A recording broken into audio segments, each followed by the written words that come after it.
Instead, Oh yes, the time has come! The time of fate and curses! Charge!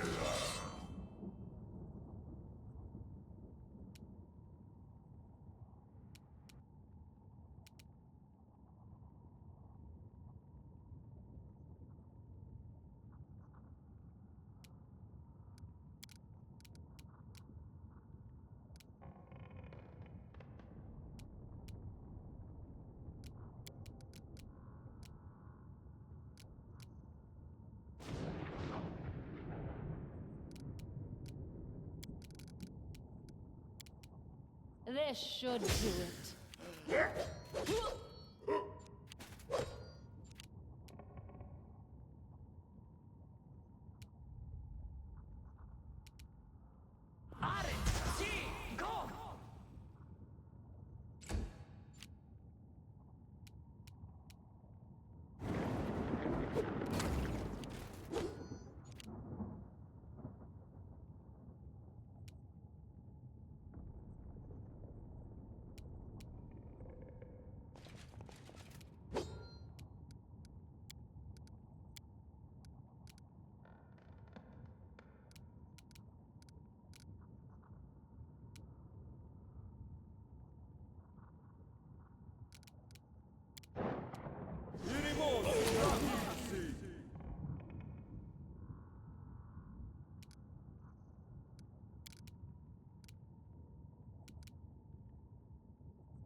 Bleed for me. Which knife to use? Here.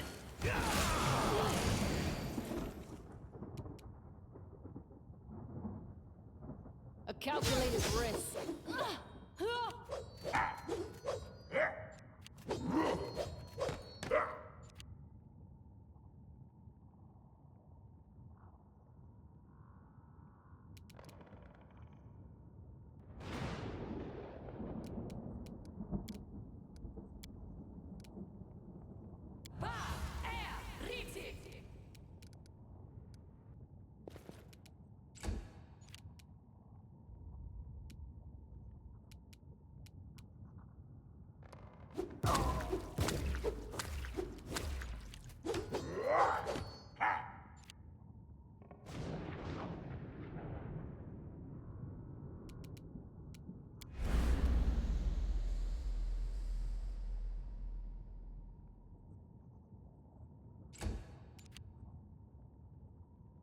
Fear me! You don't seem to like my curses! Maybe you like my jokes better?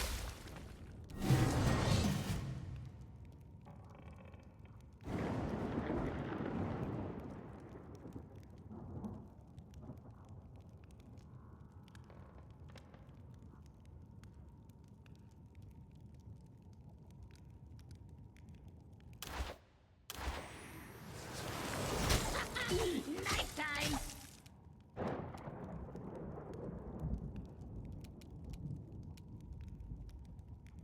This will hurt!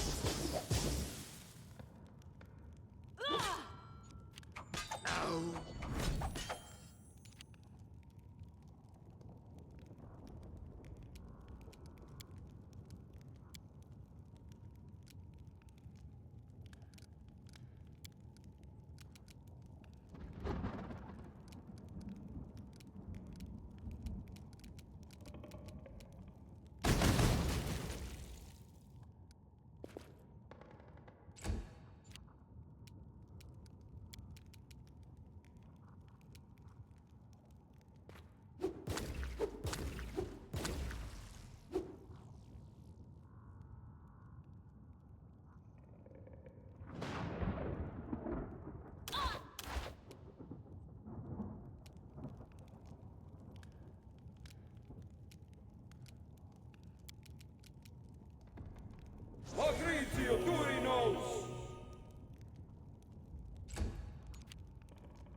Knock-Knock used to lighting enemies on fire first. Die for me. Forward! Ah! Let's try this way.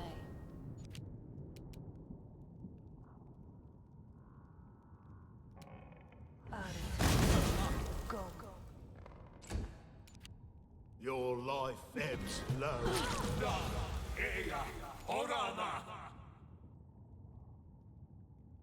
This should do it.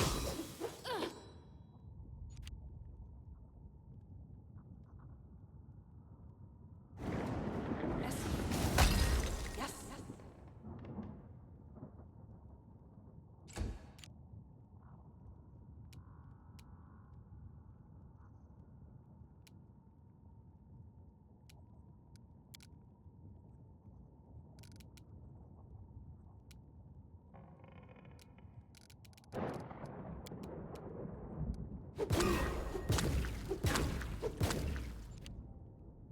What a waste. Bleed for me. The time for laughter has passed. It's the hour of hunting and chaos. Hoping I'll fight back. Best kind of fight.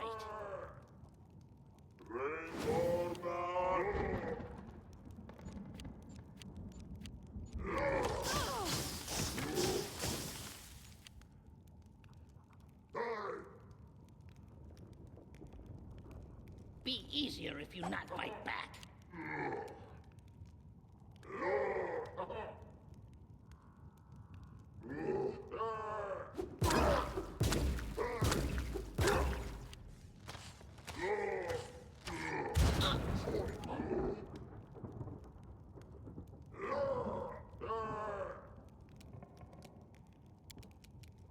Fear me.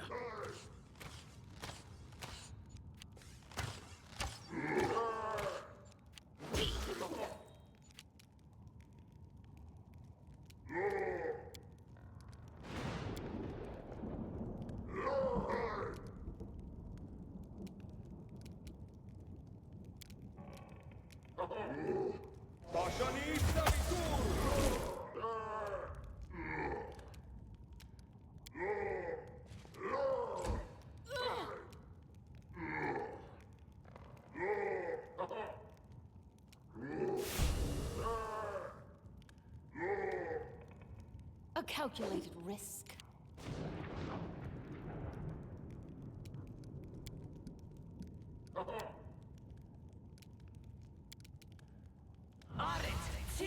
Go.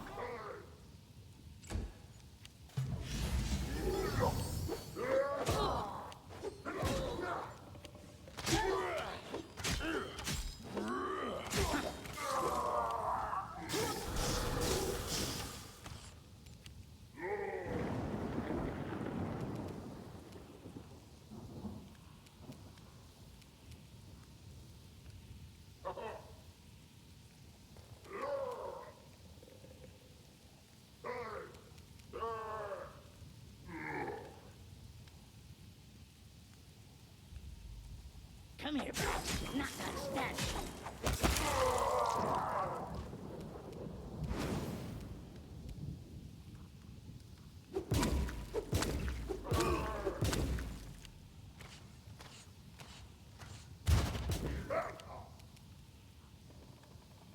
I'll cut you. Calm down.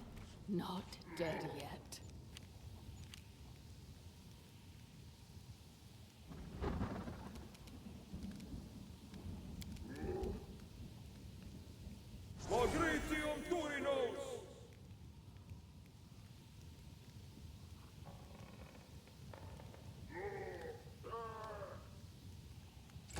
I'm wounded?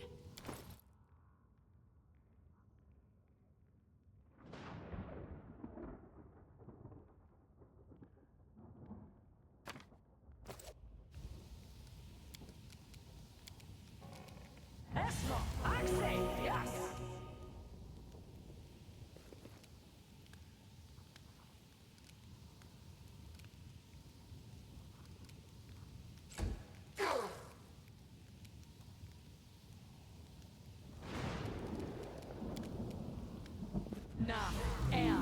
Orma. Which knife to use?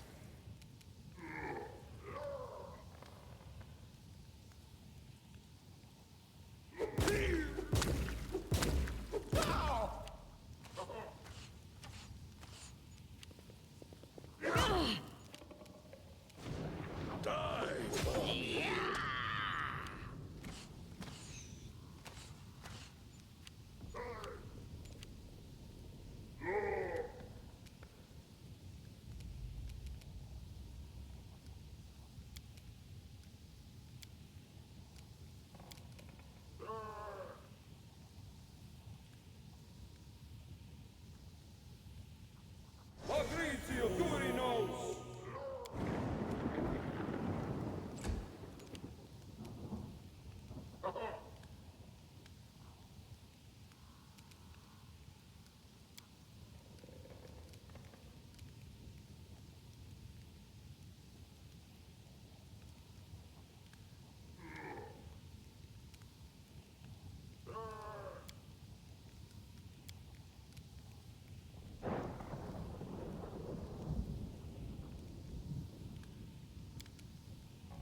Nam.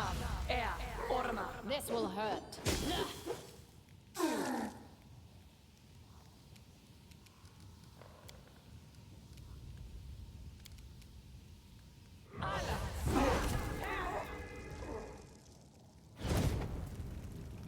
Enough!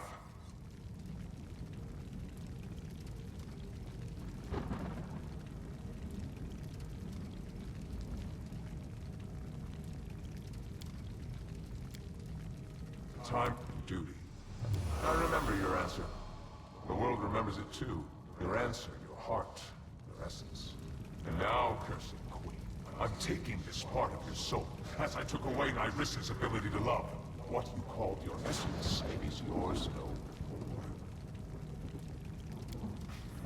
more. Let us continue. We both will the crown. But what do you own? A meager patch of land if you... I'm curious what you think of me, cursed queen. Do you see me as a merciful joker? In truth, well, everyone can conceive of the truth. Being an eldest means being one of the many strings that hold the world in place. Being an eldest means being such a vast and self-sufficient value that one's equal. Good. You can play with words. Let us see if you can withstand the heat of my fire. Not more runner and talker than fighter.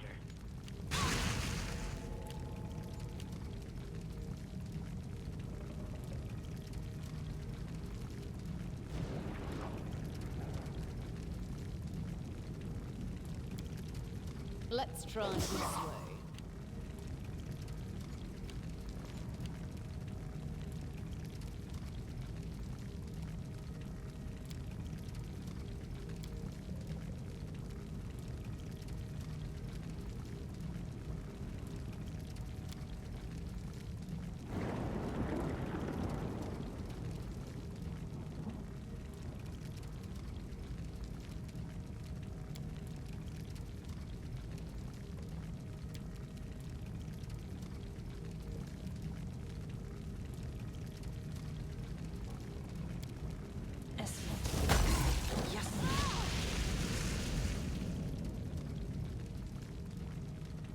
Not used to lighting enemies on fire first.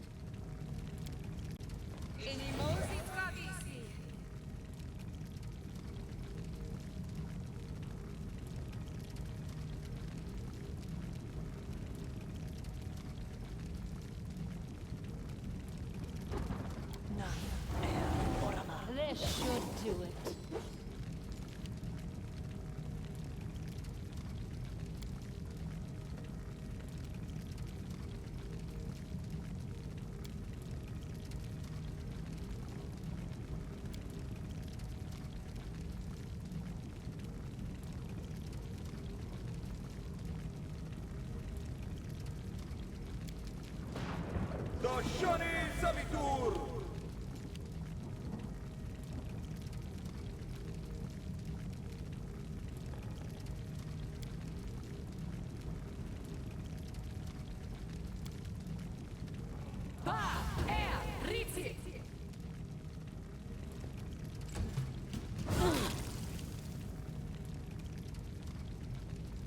be easier if you not fight back.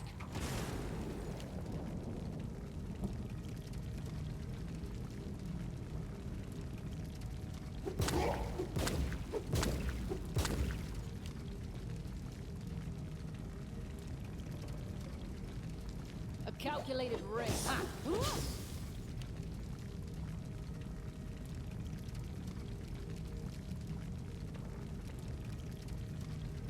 Buona Adayana!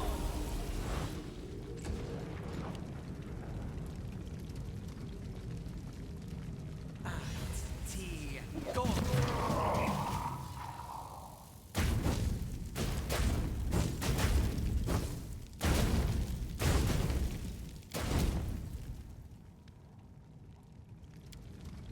Defeat. What a refreshing feeling. I don't remember sensing it for a dozen millennia. But what's next? How will you end this story? Listen, I know a good end. Elegant and refined. The hero defeats a deity in battle.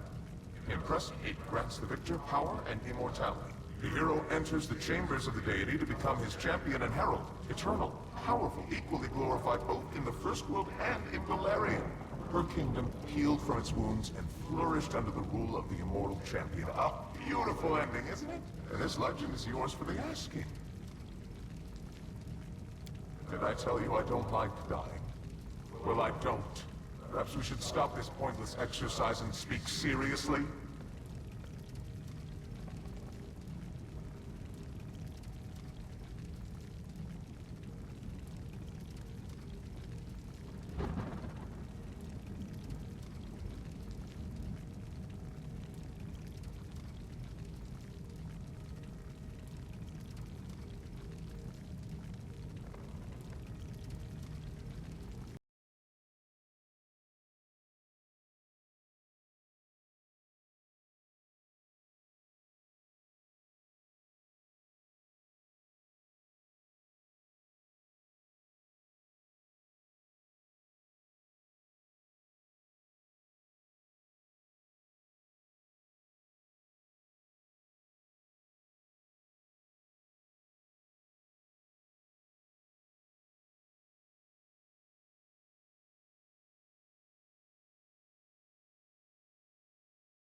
So be it.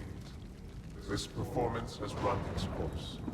It would be unwise to continue it. Besides, I have no love of dying, returning to life. My fellow eldest are very good at playing especially intricate pranks at that exact moment. You were cursed by my will. By my will, you are now freed from the curse. May the shackles be broken, the fetters be loosened. What's been stolen will be returned. What's been divided will be made whole again. I say farewell, and release your kingdom to the material plane. Oh, be glad of your ordinary mortal life, and forget the gods of the first world. Now they no longer concern you.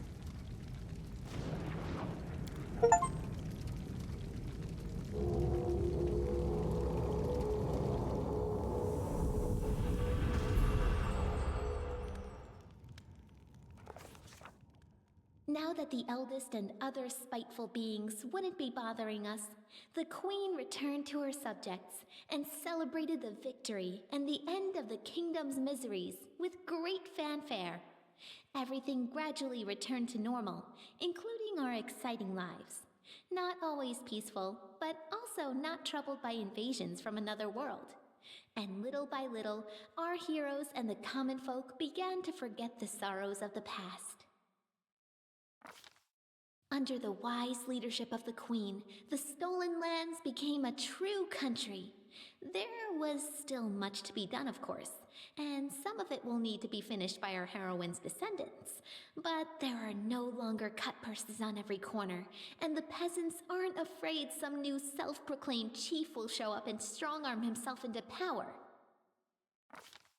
Just half a year after the war, the Queen's subjects praise her generosity, while citizens of neighboring lands groan from crippling taxes. Citizens of the stolen lands have it pretty good. Truth be told, the treasury isn't always capable of paying the royal bills, and the throne room's adornments are clearly decaying, but sometimes you have to buy the people's love, literally. Who'd have thought that some tiny barony founded in the stolen lands by an adventurer would become a real kingdom, playing a prominent part in world politics? No kingdom. The feud between Brevoy, the Tiger Lords, having lost their city guard, there was no place for art in the new Pitax. Students and teachers from the academy were scattered to the wind. Some found trolls and kobolds, two of the most savage native peoples living in the Gnarl Marches, were completely exterminated in the region. The forest paths became much safer. After enduring so many storms, the soot-scaled Oleg's Jawed and Keston, after surviving the Keston Garas, took a post. Jawed the lizard folk of the a delegation of wizards from Absalom and Evindra was glad to see the Lantern King's plans turn to dust.